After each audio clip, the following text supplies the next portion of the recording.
Hi, hello everyone. Welcome to your workshop at Virtual JNC 2020. My name is Aman. For those of you who don't know me, I am the local comedy president of ISEC in Mumbai. And for the next 30-35 minutes, we'll be talking about how virtual events or how remote events rather are hosted, what goes behind hosting such an event, and how you're supposed to make sure that you execute and plan the event in the best manner possible. So let's start with the try away. I'll just share my screen and we can start. So yes, hello everyone. Firstly, I really want to appreciate all of you who are attending this workshop. I believe the kind of times ISEC India is going through, the kind of situations that we're dealing with, we really need people who are solution oriented and show this initiative to learn. So kudos to all of you for being a part of this workshop. So let's jump into it right away. So talking about a remote event itself, so all of you must be knowing ideally what a remote event or a virtual event is. It's basically a digital event that you can host without having to involve any kinds of, let's say, physical presence like we usually do in a virtual setting, right? So even if you take this workshop, for example, it's a remote event, right? Although we are not catering to any external stakeholders as such, it's a remote event, right, that I'm delivering. So let's jump into it right away. So yes, my name is Aman. Hello, hi. I'm the local comedy president of ISEC in Mumbai, as I mentioned earlier.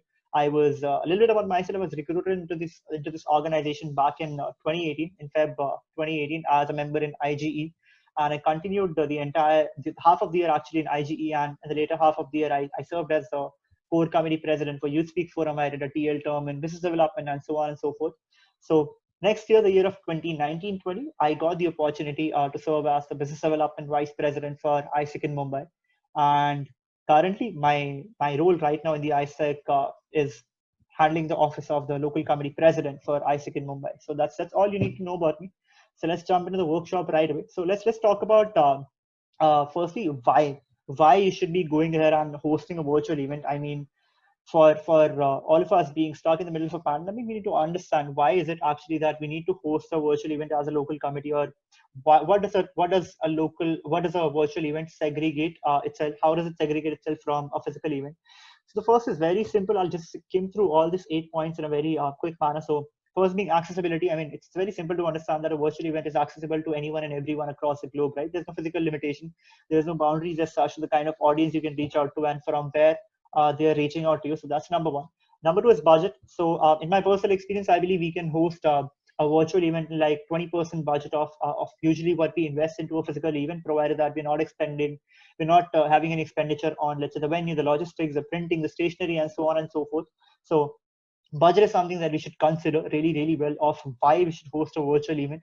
Next is independence, which is very simple. That independence means that a virtual event doesn't depend on the external factors such as, let's say, the government restrictions or travel regulations or act of God. Although it's very ironic for me to say that because most of us are considering doing virtual events because of external factors, but yes, that's always there.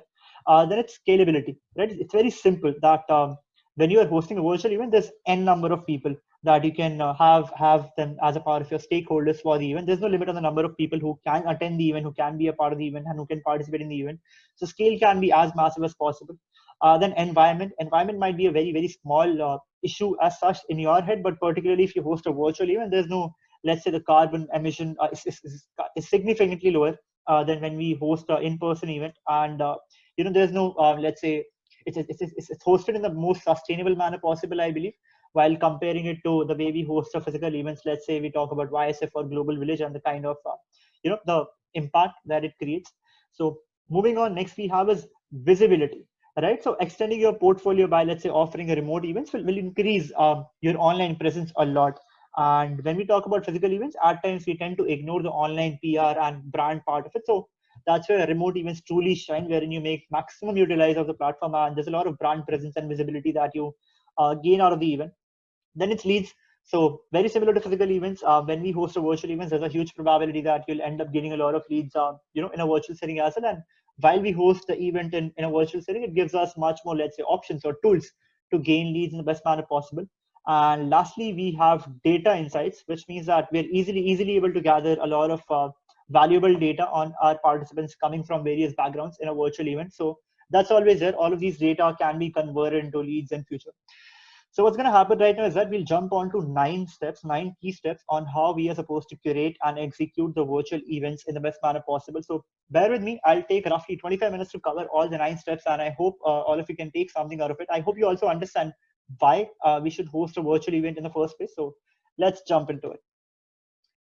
So let's jump into the first step right away. It's very simple. It's defining your objectives and KPIs. It's very simple, as the term states that you need to define your objectives and KPIs before you start planning anything else for the event.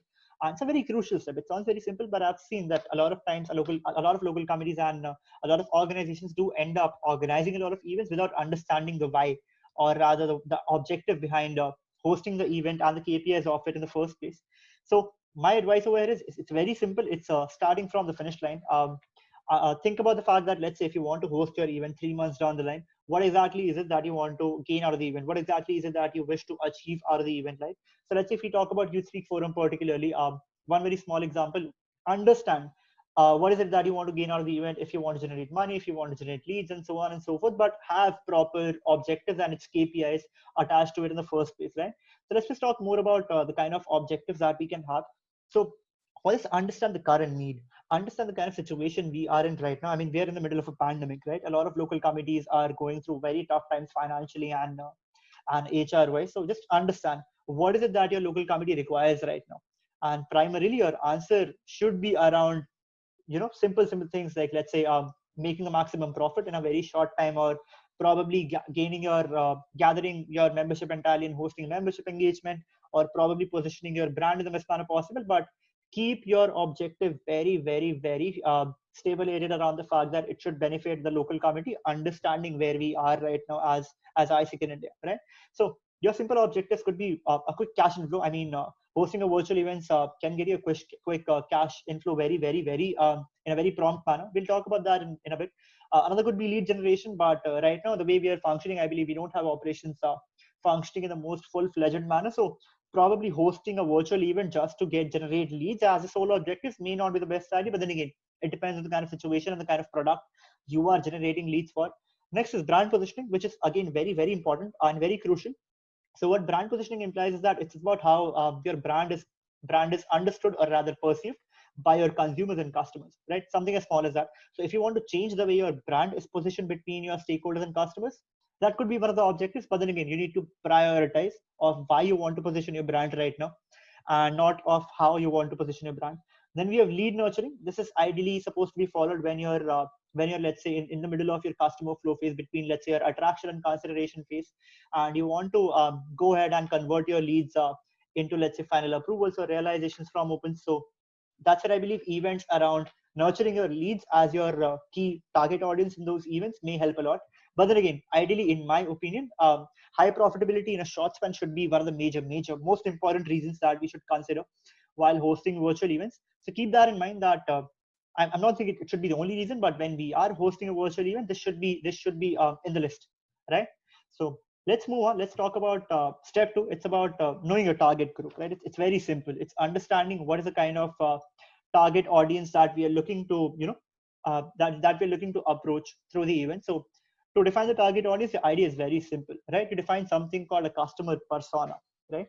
So basically, a customer persona, or a buyer persona rather, is a semi-fictional archetype that represents the key traits of a large segment of your audience, right?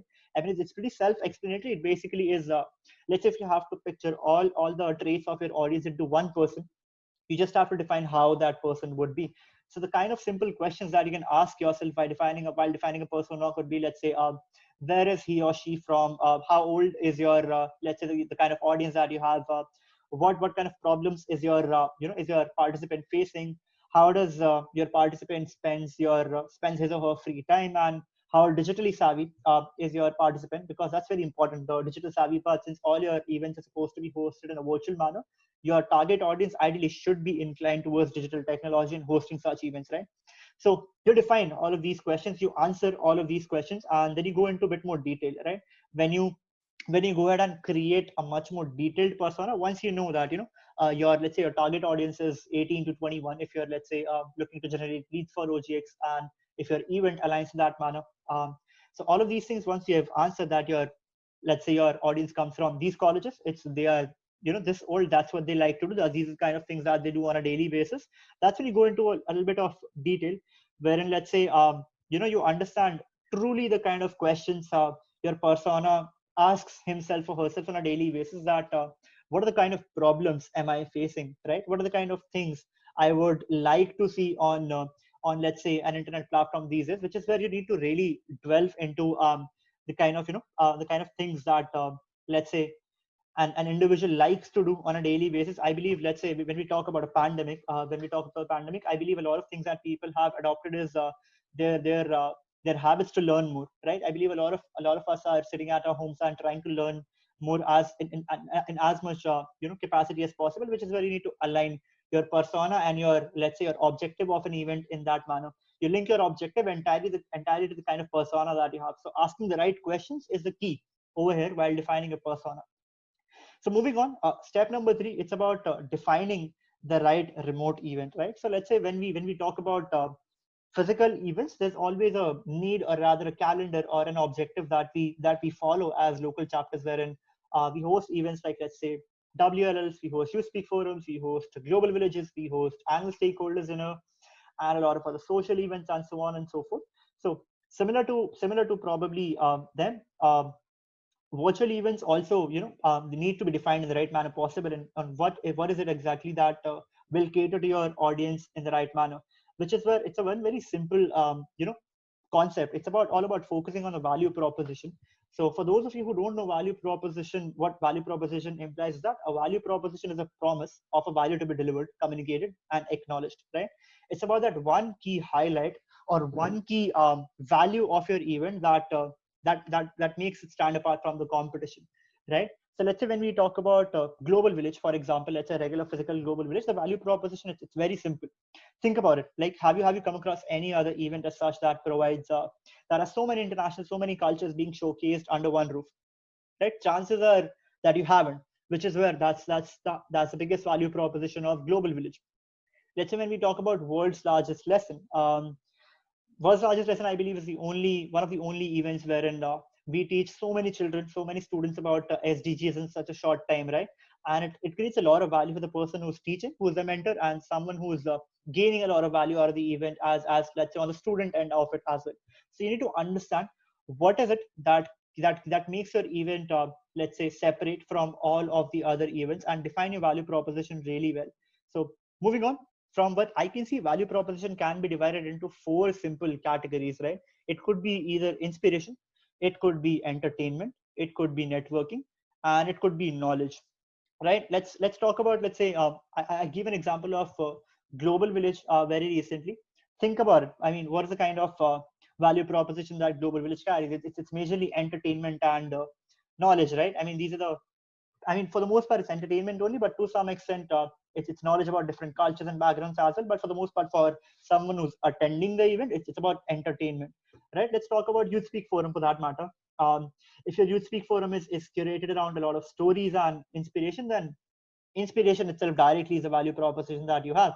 And to some extent, if you include elements of, let's say, your filler spaces with some entertainment, entertainment slots going on, you have some keynotes about a lot of topics wherein you're driving down some knowledge.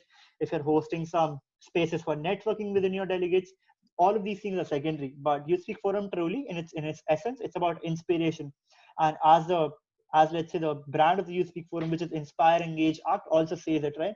So you have to really define over here that what is the kind of value proposition that I'm delivering. Let's say if I talk about having a virtual internship fair, I'm talking about networking as my key value proposition. If I, let's say, talk about hosting a probably a webinar on a lot of different skill sets, it'll be knowledge. That's what we're looking at. If, let's say, we talk about this workshop that I'm delivering right now in remote events, knowledge is the basic value proposition that we're looking to deliver in this entire event.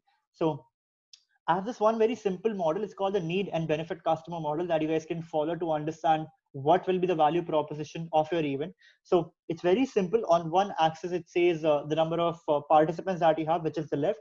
And on the x-axis, it says participants and need and their benefit axis, right? So you can quickly take a screenshot of this, and I'll just skim through it very quickly. Let's say if you have any number of participants, and if you're going for knowledge, then let's say live stream is probably one of the way forwards that you should look at while defining the type of the event that you want to do, right? If let's say you're talking about knowledge and inspiration, you should look at master classes, right? When you should talk about delivering keynotes, you should talk about delivering these workshops and seminars and so on and so forth. And if you see on the top, it says what kind of event types does your entire segment fall into, which could be either a webinar or probably a remote conference for all the kind of topics that we have. But when we talk about, let's say, networking particularly, that's where a webinar doesn't work. I mean, if you let's say talk about this webinar particularly, I'm assuming a lot of your local committees have hosted a lot of webinars on n number of topics in the past as well.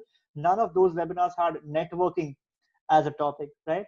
Which is where you need to understand how you define the kind of event format and event type you're delivering with the kind of value proposition that you're trying to deliver. So you can go through this in detail. You can Google about more about the need and benefit model. I don't really have enough time to delve into the details of it, but I hope you guys get the gist of how you can link your value proposition to your event type and your event format, depending upon the number of participants that you have. Moving on. So I just have a couple of things that I think all of you should keep in mind, which is understanding while you define your value proposition, understand the event type you have, understand the date and time, the format, and if it's pre-recorded or live. Let's say event type is something that we discuss in the need benefit model, and the date and time is something that's very, very, very simple. I mean, you just need to understand what kind of time you require to host the event, what kind of a time will you have peak in terms of your participants taking contributing to the event. Then event format is again very simple, whether you want to host a workshop, whether you want to host one-on-one sessions, whether you want to host any kind of format. That's something that needs to be considered and defined before you move on. And lastly, you have to decide whether it's supposed to be pre-recorded or live. So let's say when we talk about webinars for that matter, they can be pre-recorded unless and until you have a very heavy Q&A going. Even if you take, let's say this workshop right now for that matter, it's pre-recorded, right? So you really need to answer these questions and have a clarity before you move ahead. So that's the kind of note I would want to leave you on before I move on to the next step, which is about let's say choosing the right the right platform, right? So when we talk about platforms as such, it's very important that you choose the right streaming tool for your events. I believe most of us have been very familiar with some streaming tools like, let's say, Google Meet, let's say Zoom, or when we talk about the JNC streaming tool, which is AirMeet. So you really need to understand what kind of a streaming tool is it that you require. Let's say if you want to host a networking space particularly, then Zoom probably or Google Meet won't be the best option, right? Then you should probably go ahead with something like, let's say, AirMeet, wherein you can have spaces for people to interact a lot, wherein you can have those table setups that we have on AirMeet and so on and so forth. So you'll need to do some research over here while you understand what was the right kind of streaming tool that you require and the kind of technical implementation of the software challenges that come along with it. So that's one thing that I really need you guys to keep in mind. Let's say when we talk about webinars or something, I believe Zoom is one of the best platforms that you can use with the kind of, let's say, technical aspects that it comes up with, the kind of features it carries and so on and so forth. But then again, I'd really urge you guys to do a lot of research before you go ahead and finalize the right streaming tool for your event. So moving on, next I want to talk about is shaping your content, which is, I believe, by far the most important aspect of hosting any event. So when it's a virtual setting, your content defines your event, right?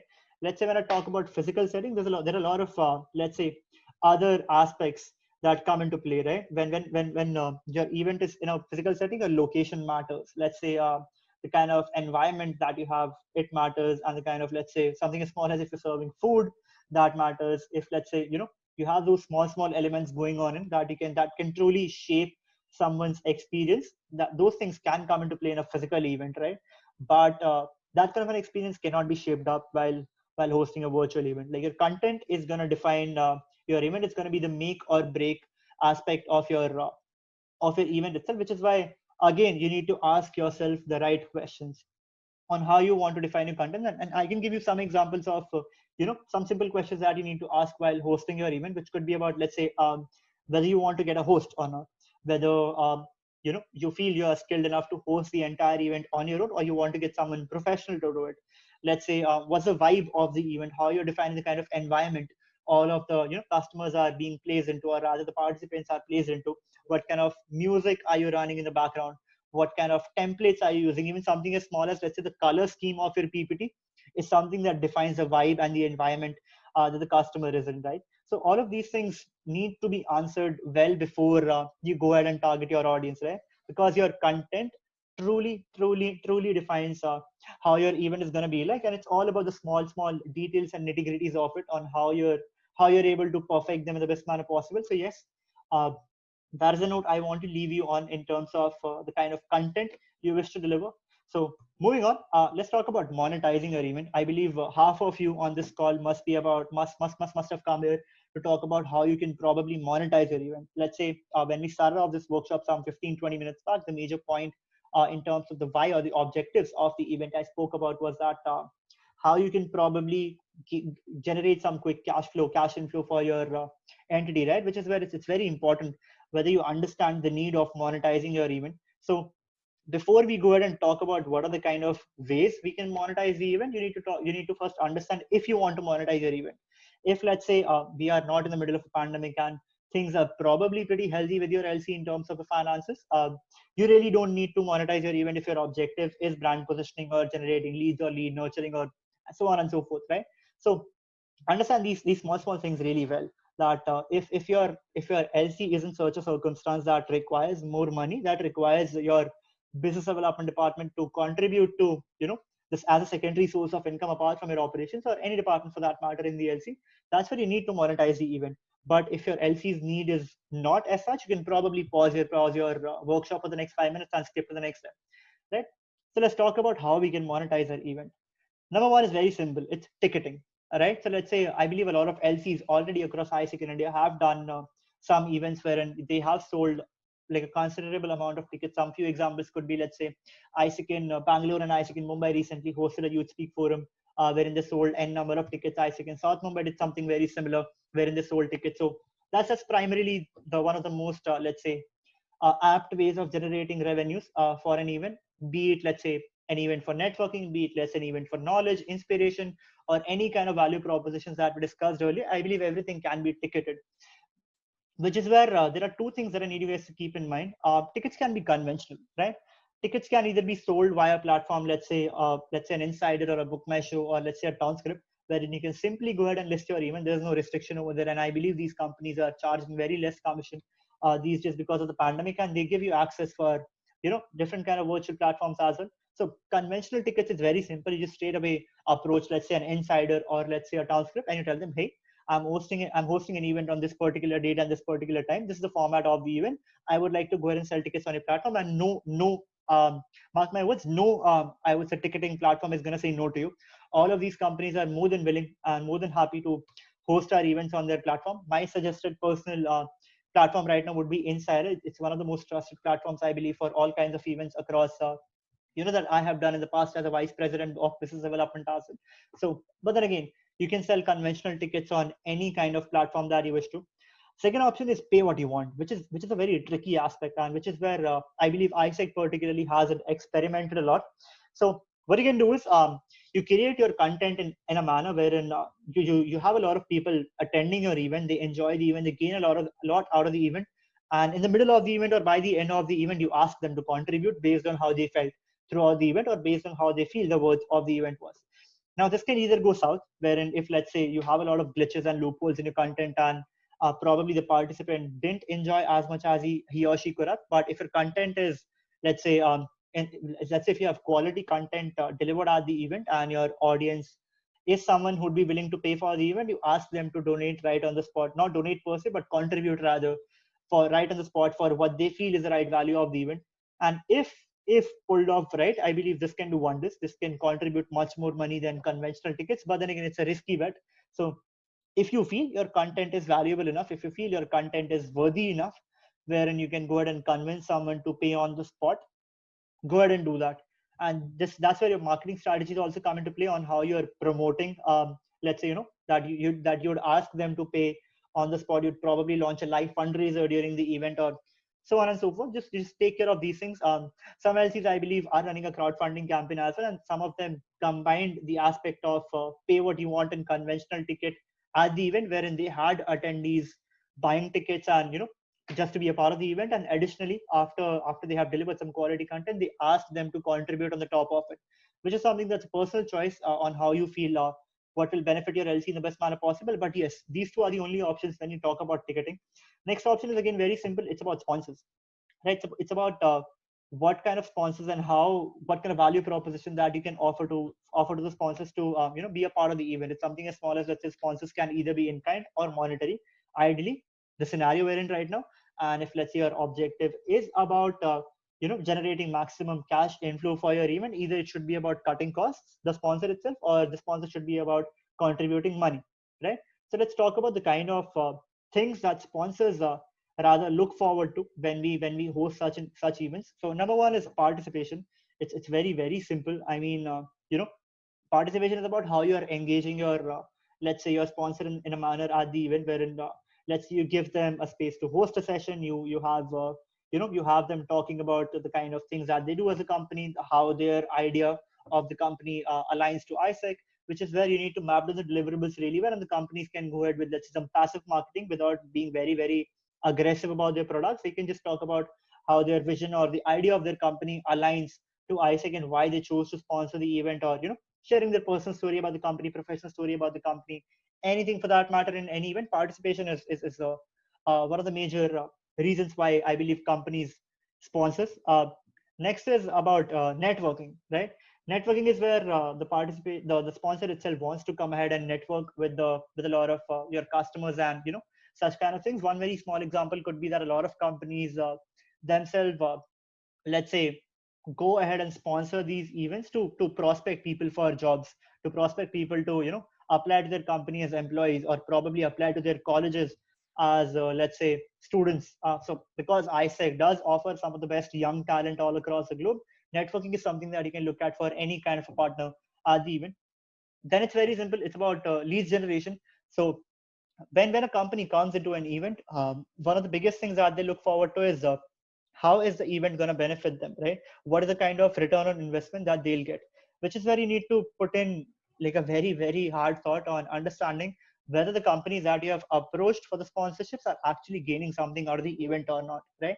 Let's say if I talk about Coca-Cola, for example, do you think Coca-Cola is sponsoring Youth Speak Forum to sell more Coke bottles, or probably generate more leads for their products that they have? No, that's certainly not the reason, right? So approaching a company for lead generation will only be valid when your target audience aligns to the company directly, right? Let's say if I talk about ISB particularly sponsoring July National Conference, you see that ISB has courses that directly align to the kind of target audience that we have, right? They offer let's say postgraduate courses in form of young leaders program, or their postgraduate programs and whatever. And we are the kind of people, we are the target audience that are very inclined towards these courses in the first place, right? So which is where it makes a lot of sense for someone like ISB to come down and position their brand in the best manner possible, announce their partnership that they have with ISEC and all of these things. And because they'll also be able to generate a lot of leads out of the event, and we'll also have a very credible sponsor adding value to our customers as well. So think long and hard on what kind of money is the company gonna make out of your event if they are choosing to invest, let's say 1-2 lakhs, 3 lakhs, which is where you need to really go ahead and do some maths on what are the product costs of the company, how many leads do you think you can generate for them, and if, let's say, all of these leads end up converting into a customer for the company, are they still making enough money to cover their sponsorship costs and make the profit over and above that, right? So those are some of the questions that you need to ask yourself while talking about lead generation. Lastly, we have is brand positioning. So I was giving the Coca-Cola example earlier. So I believe, let's say when Coca-Cola comes in and talks about sustainability and leadership in let's say an ISEC plenary, it creates a lot of impact, and it positions their brand in the best manner possible. Wherein all of us, I believe, at ISEC consider Coca-Cola as one of the most reputed brands that are working on sustainability right now, right? And a lot of companies are very inclined towards positioning their brands, within the youth of today. And these companies are primarily, let's say, MNCs and TNCs. You won't find a lot of startups or SMEs willing to position their brand in the best manner possible, because they're more inclined towards generating lead side of it and setting up their financial base really well before they go ahead and position their brand to probably earn revenues on a later stage, right? So you need to really understand which category is it that your sponsor or your leads for your sponsors fall into, and what are the kind of things that you can offer to them. I mean, in, let's say, when I talk about brand positioning, you'll obviously go ahead and give them a logo space. You'll obviously give them, keynote speeches and every kind of a, let's say, deliverable is it. But the entire point is, what what else are you willing to do to go above and beyond your boundaries to serve the company, right? And sponsorships are never about you getting a company to for your own good, right? I mean, it's all, I mean, to some extent it's about you gaining profits out of it, but it's for the most part it's about how you can create mutual value delivery for both the parties, right? So whenever you approach a sponsor, your whole idea should be how I can provide maximum value to this company while I go ahead and have them sponsor my event as well. So these are the things that I want you guys to keep in mind while you figure out what are the right kind of sponsors that you wish to have for your event. Next we have is step number 7 is promoting your event. This is also very important, especially in a virtual setting wherein you can't go ahead and physically promote your event, when you can't go ahead to, if let's say you're targeting colleges, you can't really go ahead and distribute flyers or do that print media marketing and online marketing and, in the most conventional manner. That's where it becomes very tricky to go ahead and promote your event. So I'll talk about marketing mix. Marketing mix is basically the kind of channels and the kind of tools that the process rather that you should follow while creating your entire marketing strategy. So you need to focus on two things, right? The first thing is your value proposition. Second thing is your target audience. And I think both of these things are something that we have discussed earlier. It's very simple. You understand the kind of value proposition you're offering, whether it's knowledge, whether it's inspiration, whether it's networking, or anything that we discussed earlier in terms of value proposition. And if your target audience is actually willing to adopt these kind of, let's say, value propositions. Let's say when we talk about YSF particularly, right? I mean, a YSF cannot be delivered to a corporate, right? YSF is all about youth and leadership and sustainable development goals, right? Which is where it really makes sense for you to go ahead and sell tickets to youth, right? When we talk about, let's say, ESD for that matter, and the stakeholders, has a major value proposition of, you providing that token of appreciation for all your partners while creating a networking space for all the corporates, right? So your target audience again cannot be students over here, right? So you really need to understand how your value proposition is working, how your target audience is working, find a common ground for them, and then figure out what are the kind of marketing channels wherein I can promote my value proposition to my target audience. So let's talk a bit more about the kind of marketing channels that we can use over here. So the four very, very, very simple marketing channels that we can use in, let's say, the kind of resources ISEC operates with are social media, email marketing, content marketing, and print media and online blogs and pages, right? So one of the major, I believe, sources of generating leads for any kind of an event is social media, right? Which is where you really need to go ahead and you utilize your membership's social media accounts to generate maximum presence. Why? Because we as local chapters, we as local ISEC entities, let's say, any entity for that matter, we don't have our social media pages of our own, right? We don't have our own Facebook accounts, Instagram accounts as ISEC in, let's say, Delhi IIT or ISEC in Mumbai or ISEC in Bangalore or whatever. We don't have that resource with us right now, which is where we need to capitalize on what we have. What is our strength? Our strength is having a membership of anything between 50 people to 150 people, and their Instagram and their Facebook accounts and their LinkedIn accounts, right? So depending upon whatever, let's say, strategy, whatever value proposition and target audience you have, let's say, decided, that's where you need to really capitalize on social media. If let's say it's a corporate event, I would suggest going ahead with the LinkedIn as a primary source of social media that you use. And let's say if you're talking about, targeting students as such, I like Instagram is one of the biggest, let's say, social media platform that you can use, along with Facebook as well to some extent, and Twitter to some extent, right? So another thing is that you can also, I believe, to some extent run paid ads for your event if, let's say, the MC in that particular phase is allowing you to run ads based on the kind of budgets that you're running in a base, if MC at that time has the right resources to. But yes, that's always an option of paid advertisement over Facebook, using Facebook ads on Instagram and Facebook that you can probably look into depending upon however the MC is functioning during that particular period. Next is email marketing. Email marketing is something that's very, very important, right? So I believe us as ISEC entity, we have a lot of data on us. We have a lot of leads on us. We have a lot of people who signed up to know more about ISEC products and our services, which is where you really need to capitalize on them. You send probably a one newsletter to all of these people. Let's say this could be a data of anything between 3,000 people to, let's say, 10,000 people that you'll have on a simple Excel sheet. So complying with all the data policies and the GDPR policies, you can always go ahead and send an email to all of these people informing them that, hey, I am hosting this conference or webinar or whatever.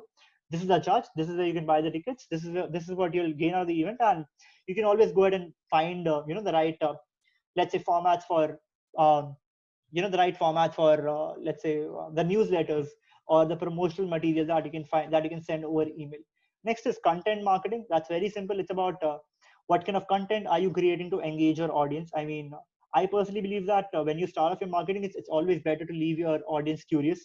So announce posters like, something big is coming, we have XYZ scheduled on this date, and you'll get to know more about this very soon, or all of these things. Drop teasers for your event, drop some video glimpses of what's going to happen. So all of these things are the first things that should come into your head while promoting your event. And slowly, gradually, you can build upon those small contents pieces that you're making, connecting the entire picture of the event, right? Which is where it's also very important how you're engaging your audience in this marketing channel. We'll talk a bit about engagement later as well. So let's talk about print media and online blogs and pages a lot. So I believe the entire world is on, let's say, your online media pages, let's say like BuzzFeed or ScoopWhoop or so on and so forth, like all of these pages. So if you can go ahead and strike a deal with these pages, if they align, if they like the idea of your event, or if you can go ahead and invest some money into it, that's one of the biggest platforms that you can utilize to have blogs posting about your event, or pages posting about your event. And in some cases, when we are operating physically as well, print media also to some extent, newspaper article, or let's say a radio shout out to some extent might be a big thing. So even in a virtual setting as well, you can always explore these things on how they can turn out. But in my personal opinion, social media marketing, email marketing, and content marketing are the way to go. So one thing that we cannot do as local committees is SEO. You can't go ahead and optimize your search engines, to have your websites, or rather your event pages in the top results. So ignore that as an aspect. Particularly if you research online, you'll see that that SEO is one of the most preferred rather platforms to market your events, but not in the context iSick isn't. So I would just stick to these four channels. Apart from things like, let's say, there's always influencer marketing, there's always um, a lot of other channels that you can use, but this pretty much sums up of how our marketing channels can look like, right? So one more very important thing that all of you need to understand is the promotional process that we follow as local committees, right? So when a lead is when a lead signs up rather on your platform, or when the first time you make a call to a lead to buy anything or sell anything, chances are that he or she is not going to convert. I mean, if you're an OGX member, think about how many calls or WhatsApp text messages you had to drop into your lead for him to get approved, or for him to sign up on the portal. If you're, let's say, an IGV or an ICX background individual, think about how many calls you had to make to that client before you go ahead and that person caters to your what you have to sell. So the promotional process it's very elaborate. Like, you cannot really expect someone to see one Instagram ad about your event and just buy the ticket out of a snap. So which is where the promotional process is, it's very important. The first thing is you create an audience, right? You create a funnel, you create a group of people that you want to target again and again for your event, which is where your past databases come into play, which is where your past partnerships come into play, which is where you understand your target audience that comes into play, and all your channels pretty much sum up the kind of audience you want to target, right? Let's say if I go ahead and if I understand that I want to target referrals as my key target audience, provided that they are the same age group of people that my membership and I relate to, right? So that's my target audience. Let's say a batch group of 18 to 22 people of some XYZ colleges, right? So I understand the channels that I need to on how I need to get in touch with these people. I create that as my audience that I need to target, and then I start sharing content, right? The first content, or first rather the touch point that I have with these people, the first engagement as we call it, would be in form of, let's say, an email, right? I send all of these people an email through past databases I had. I upload an Instagram post as well, so that all of these people know that okay, something is coming, some event is happening. Let's say you speak forum or WLL or any kind of an event is coming forth in our way, right? But then again, that's not going to be convincing enough for them to buy a ticket, irrespective of how much information that you guys have. Which is where you need to create and again reshare content. You need to retarget these people, right? You again reach out to these people with more information on your event. You again reach out to these people selling the event in a different manner. Let's say if I talk about if I talk about probably let's say if you're hosting a virtual internship fair, you focus on different value propositions that can have. Let's say first you talk about networking.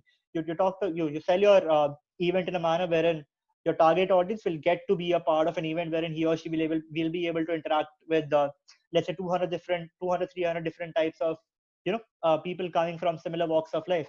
And in the second post, you let's say focus on knowledge, right? On what are the kind of things that he or she will learn out of the event, which is where you need to create a funnel of these people. You create a set of people who you want to target again and again. You create an audience, you create and share content, and you retarget them and follow up.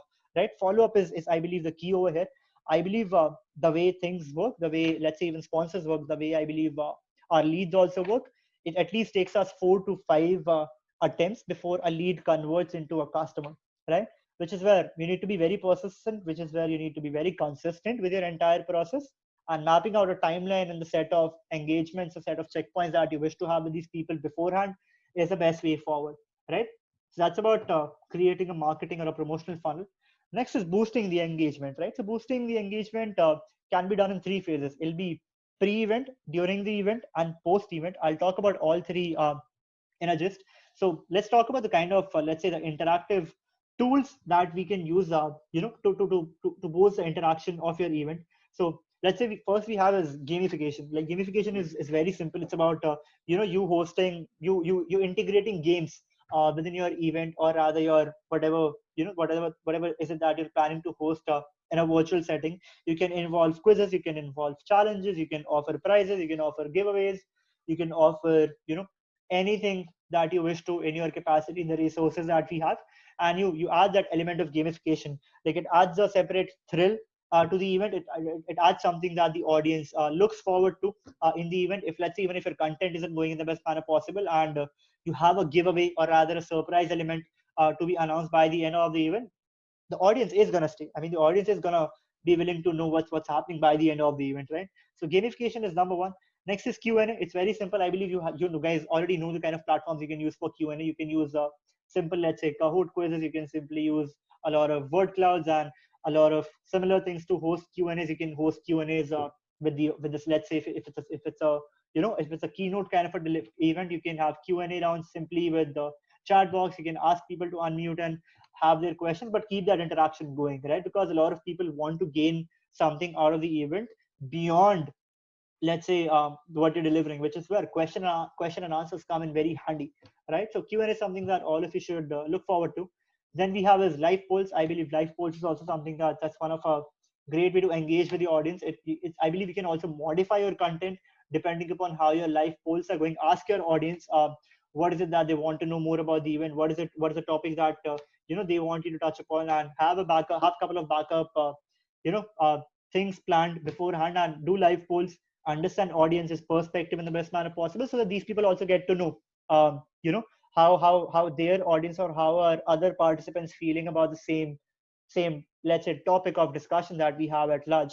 So live polls is something that's very very important, and releasing results for live polls while being on the calls is very important.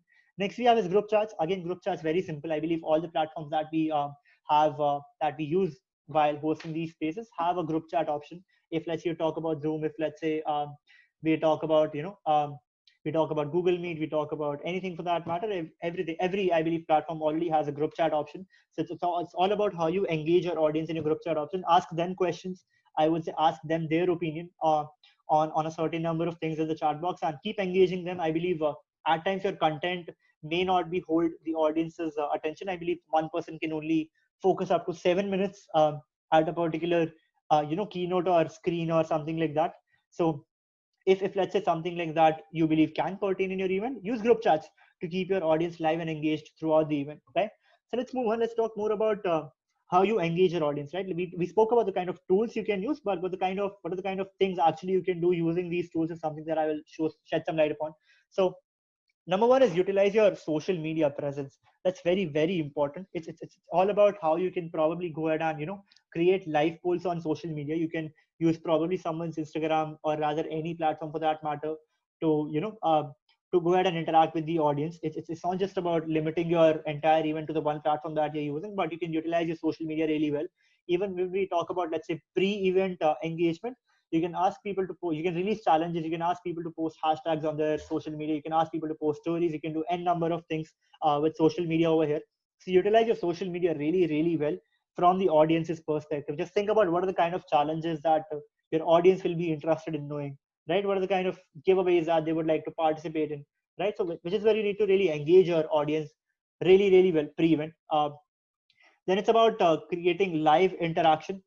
So creative live interaction again in form of polls, Q&As, and all the tools that we discussed earlier. And lastly, I think I spoke about this earlier as well. It's about including some surprise elements as well for your event, wherein you can go ahead and add that little surprise towards the end of the event and have your audience entirely being surprised with whatever the aspect of the surprise was. So that's very important. That keeps your audience engaged.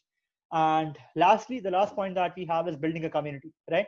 So it's about retaining your customers and partners. I believe one of the major important reasons why we should hold events it's about retaining customers and partners. I mean, you ask yourself this question: how many of us are in touch with the partners that we had back in 2017, 2018? How many of us were able to convert our leads from, let's say, our events into our regular customers for our products, for that we do as ISIC as an organization? So it's very important to do that.